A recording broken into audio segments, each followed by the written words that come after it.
professor of history and law at Cedarville University, explains why Issue 1 this cycle is such a hot topic.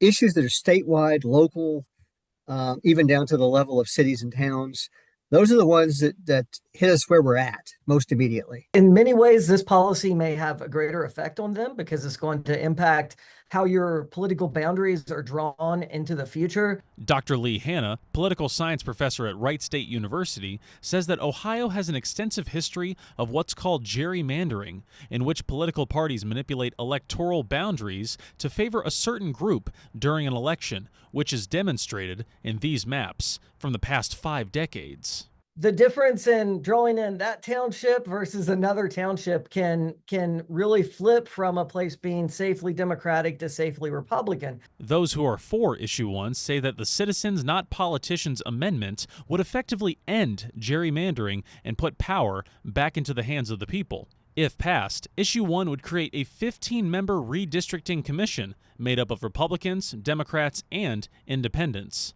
prohibit any current or former politicians from serving on the commission, create new rules and procedures for redistricting, and require the commission to operate under an open and independent process. Those for claim will make the process more transparent. However, those on the other side of the aisle see it differently, with Ohio Works saying in part, quote, Issue 1 will require Ohio's legislative districts to be gerrymandered to ensure that Republicans and Democrats can each win a set number of seats in the General Assembly and Congress.